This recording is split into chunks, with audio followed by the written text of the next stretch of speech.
আলাইকুম। অন্যদিন স্যামন রান্না করি শুধু ভুনা করি, তো আজকে যে ভুনার পরে মশলা দিয়ে সুন্দর করে কষিয়ে নিয়েছি। আজকে এটা একটু ভিন্নভাবে রান্না করব। এটার ভিতরে এখন ব্রোকলি দিয়ে দেব, দিয়ে কারণ সবজি খেতে হবে এখন। তো যেহেতু সবজি খেতে হবে তো আলাদা না রান্না করে ভাবলাম যে এর ভিতরে দিয়ে দিই, এক কাজে দুই কাজ। তো এখন এই যে দিয়ে একটু কিছুক্ষণ রেখে, কারণ ব্রোকলি বেশিক্ষণ লাগবে না, এটা ফ্রিজিং ব্রোকলি। তো এটা দিয়ে বিকালের ডিনার করে নেবো রুটি দিয়ে। তো এই অবস্থা দেখতে থাকেন। এই যে এখানে আমি ব্রোকলি দিয়ে দিচ্ছি। এগুলো কিন্তু আজকে ব্রোকলিগুলো ফ্রিজিং ব্রোকলি, এটা রান্না হতে বেশিক্ষণ সময় লাগবে না।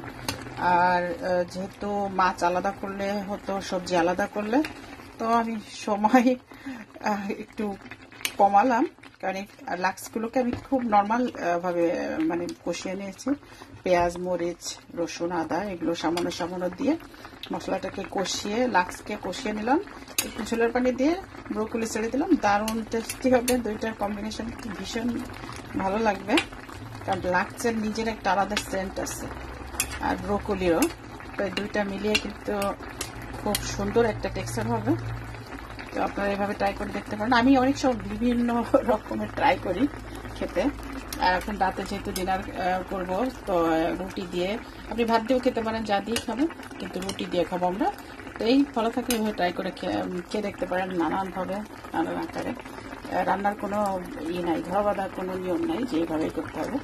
তো আমার মতো করে খেয়ে দেখতে পারেন। তো ভালো থাকেন, আসসালামু আলাইকুম। ফাইনালি হয়ে গেল আমার salmon with broccoli.